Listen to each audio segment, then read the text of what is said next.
Welcome to the deep dive. Today, we're getting into a topic that, let's be honest, is often buried under a lot of cliches, the art and science of sales.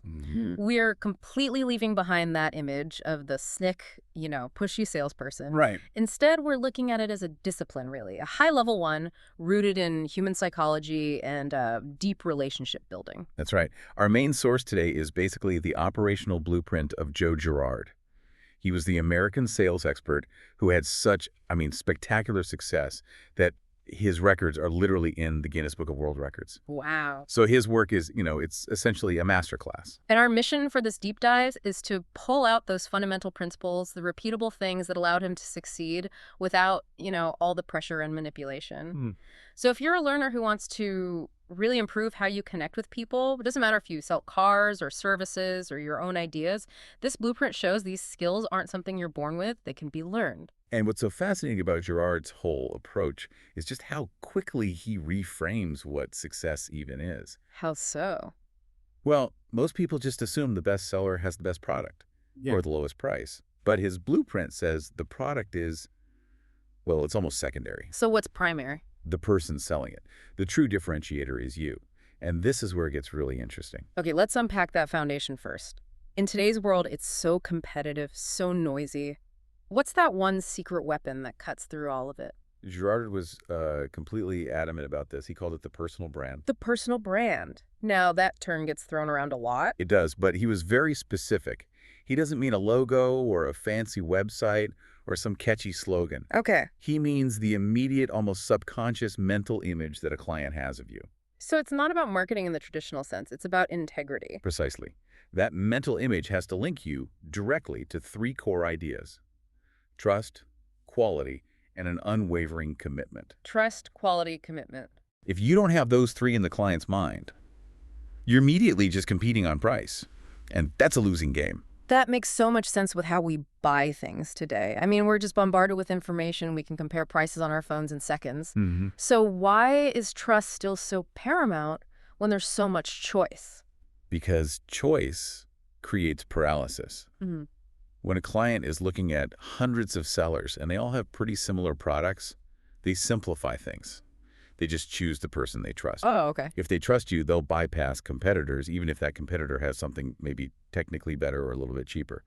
The relationship, that trust, it just makes the whole thing frictionless. So if trust is the foundation, how do you actually build that kind of bulletproof personal brand? You can't just hope for it. No, and the source material lays out three very specific actionable steps. Okay. The first one is simple to say, but very difficult to do consistently. Clarity and honesty. You have to be sincere in every detail. That means being clear about what the product can do and what it can't do. The minute you hedge or exaggerate, that trust is gone. That's a tough bar to clear. Being honest, even when it might lose you the sale right then and there. What's number two? Commitment. It has to be non-negotiable. Keeping your promises, even on tiny things. If you say you call back in 10 minutes, you call back in 10 minutes. Right. These little breaches, they just chip away at that mental image until the whole thing crumbles. And the third step, this feels like the one that really elevates a seller from just, transactional to a true professional. Absolutely. Okay. The third step is striving to understand the client's needs even better than they do. Better than they do. Yeah. It's not about selling them what you have on the shelf. It's about anticipating their future needs, clarifying their unspoken pain points, and then presenting a solution before they even fully figured out the problem. When you show that level of understanding, you're not a seller anymore. You're an indispensable consultant. Exactly. That shift from just pitching a product to really getting inside the client's world, that's the whole game right there. It is. The takeaway is that your personal brand isn't a luxury. It's the whole infrastructure. It dictates whether you succeed or you fail.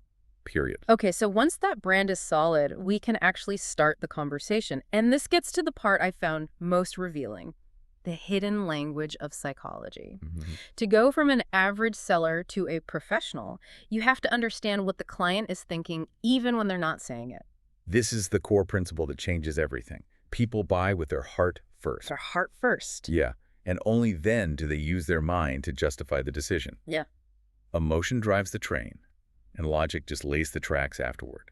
So if we can tap into those main emotional drivers, we have a massive advantage. What are the big three we should be listening for? Girard's method points to three main emotional currents. Okay. One is fear of loss, another is desire for gain, and then that foundational need for trust. If you can figure out which one is dominant in that moment, you can tailor your whole response. Let's do a few practical examples from the blueprint.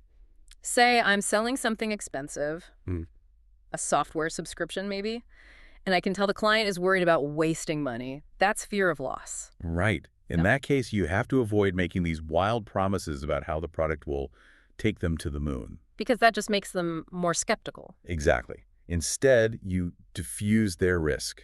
You have to calm their fear. A great way to do that is with a strong, ironclad guarantee. You say something like, we guarantee a full refund in 30 days if you're not completely satisfied. The risk is all on us, not you. I love that. It just turns a high-risk situation into a low-risk trial. It speaks directly to the anxiety. It does. It addresses the emotional center before their logical brain can even raise objections. Okay, let's take the flip side. Desire for gain. Or, the desire to feel special. If a client wants to feel unique or appreciated, your standard transactional language just won't work. You have to personalize it, fulfill that emotional need for recognition. So instead of just offering a deal, you frame it as exclusive. You could say, we rarely offer this, but based on what you've achieved, this discount is reserved exclusively for high-caliber clients like you. That taps into something deep, doesn't it? Makes them feel like an insider. It's like how brands use those limited edition drops. It's not about the product, it's about being one of the few who has it. Precisely. You're meeting a psychological need for status. Now, the last one is probably the trickiest. The skeptical client. The one who's been burned before. Yeah. They come in with all this emotional baggage. You can just feel the walls go up when you start talking. How do you get through that? You don't try to prove your product is better. That just starts a fight. If you start listing features, their defenses go up automatically. So instead, you use empathy. You turn their skepticism into data. How? You ask an open-ended question like, I understand your hesitation. What was the absolute worst thing you hated about the old products you used? Why is that so powerful? It lets them vent, first of all, which releases that tension. But more importantly, they hand you a crystal clear list of their pain points. Ah, so they tell you exactly what not to sell them. Exactly. And then you just present your solution based on that specific list. It shows you were listening. It really is less about the transaction and more about the relationship you forge through that kind of deep understanding. And that leads right into the next idea, connecting those strong relationships to explosive growth. And this brings us to Joe Girard's most famous concept, the rule of 250. The rule of 250. This is the key to advocacy and really long-term sustainability. Girard found that success isn't just about how many deals you close. It's about how many real relationships you build. And the rule says that every single person has a social circle, family, friends, coworkers of at least 250 people. 250 people tied to every single transaction. That seems huge. Probably a conservative estimate, actually. Think about the average number of people at a wedding or a funeral. Okay, fair point. So this network represents the incredibly high stakes of every single interaction. Yeah. If you delight one customer, that person becomes a free, unpaid ambassador who could recommend you to 250 people. That's just exponential growth right there. If I'm a real estate agent and I thrill one buyer, they're now talking about me at parties, at work. They're doing my marketing for me. Exactly. And critically, the reverse is also true. If you mistreat or disappoint one client, you don't just lose one sale. You risk losing 250 potential customers who hear about it. Which is why the mindset has to be, I want to help, not I want to sell. The client always senses your true intent. Always. And that help mentality means you're selling solutions, not just features. It's the classic reminder. People don't buy a drill bit, they buy a perfect quarter-inch hole. Right. They don't buy a phone, they buy a way to connect with their family. They don't buy an expensive car, they buy that feeling of confidence when they pull into the driveway. You have to sell the outcome. And when you're in that conversation, this focus on solutions means you have to listen way more than you talk. Oh, significantly more. And this is crucial when you hit objections, especially about price. If a client says, your price is too high, the worst thing you can do is argue. You just create conflict. So what's the move? You turn their objection into an exploration. You shift control back to them. You ask calmly, what do you mean by that?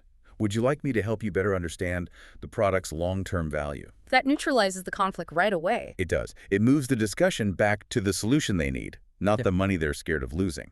And for anyone focused on the bottom line, the financial data on this is just undeniable. Research shows that something like 80% of a company's profits come from just 20% of their most loyal customers. And the rule of 250 is what feeds that profitable 20%. Investing in one relationship pays dividends 250 times over. Okay, let's talk modern sales, because obviously the tactics from the 70s need some adapting. Mhm. The analysis we reviewed says something staggering, like 90% of sellers fail because they're using these outdated methods. They're still running newspaper ads in a TikTok world. That's the reality. You have to adapt your tools, but you never adapt your principles. And today, confidence matters even more than raw experience. Why is that? Well, think about it. If a seller seems hesitant or nervous, the client automatically projects that uncertainty right under the product. Your lack of self-belief is a huge red flag for them. And that self-belief is constantly getting tested by rejection. How does the Girard method handle that constant stream of no? It's a mindset trick. You have to see rejection not as a personal failure, but as essential training. Training. Yeah, it's a weeding out process. You adopt the attitude that this no just means I'm one step closer to the next yes. Every rejection refines your pitch and tells you who your customer isn't. I like that framing. It turns failure into progress. What about dealing with different kinds of buyers? That's where flexibility is key. You adjust your style, not your principles, but your style to match the customer. People subconsciously like buying from people who are like them. So if I meet a client who's nervous, speaks quickly, I should match that pace. Yes. Be fast, be direct, be efficient, don't waste their time. But if the client is calm and detail-oriented, you should use a pleasant, measured tone and give them a really thorough explanation. You're building rapport by matching their tempo. And let's revisit honesty, which the source material calls the honesty trick. It sounds counterintuitive, I know. But you build enormous trust by being honest about a product's flaws or limitations. Really? Absolutely. You might say something like, look, this product is fantastic for X and Y, but it may not be right for you if you absolutely need feature Z, which a competitor actually does better. Why does admitting a weakness work so well? Because it instantly establishes you as a credible, ethical consultant, not a desperate seller. When you point out one small weakness, it earns you the right to highlight 10 strengths. It's a powerful tool that just differentiates you from 99% of the competition. That sets us up perfectly for the long game, the part of the process that builds loyalty for decades. And this is where we have to separate persistence from nagging. A huge distinction. Persistence is strategic care. Nagging is just aggressive revenue seeking. The difference is all about intent and timing. Timing. And the most valuable follow-up happens after the client is already paid. That window right after the sale, it feels so critical. It is. For example, contacting a client 3 days after they buy, just to ask, is everything running smoothly? Just wanted to check in. That makes them feel completely valued, not like a transaction number. It signals sustained commitment. And the financials on this are just brilliant. It costs, what, 5 times more to get a new client than to convince an existing one to buy again? The math is undeniable. That's why after-sales service is absolutely non-negotiable. If you ignore it, you're just throwing away 80% of your future opportunities. So when a complaint comes in, we shouldn't see it as a disaster. Absolutely not. The blueprint says to turn complaints into golden opportunities. If a client calls with an issue, you give a sincere apology, offer a free fix immediately, and then, you add a gift of apology. Something extra. A voucher, a discount, something. This converts their anger right into intense loyalty because you showed you cared when things went wrong. That is a powerful shift. But the foundation for all of this, the thing that makes a true legend, it has to be ethics. Girard presents ethics not as just a moral duty, but as the only sustainable investment in your future. There's an integrity test for every decision. Will this product truly be useful to the client and solve their problem? And if the answer is no, then you have to offer a better alternative, even if it makes you less money right now. That ethical choice is what turns clients into those free ambassadors from the rule of 250. the market backs this up too. A study in the materials found that 78% of people would rather buy from an ethical company, even if it costs more. Trust outweighs a temporary discount. And the warning on the other side is stark. Cheating is a time bomb. A devastating 92% of people will stop all dealings with a company if they find out they've been deceived. Integrity is your single greatest competitive advantage. So if we connect all this to the bigger picture, the Joe Girard method really transforms the role of the seller. You're not a clever negotiator anymore. You're an indispensable expert and a deeply trusted human being. And the knowledge you've gained today lets you compete with anyone, no matter your price point. Your success comes from building value and nurturing relationships that can last for decades, and recognizing that your character is actually your most profitable asset. The real measure of success, the one that lasts, isn't how many deals you close today. It's how many people respect and trust you enough to send you their 250 closest contacts tomorrow. So what stands out to you about the idea that your integrity, not your product, is your strongest weapon?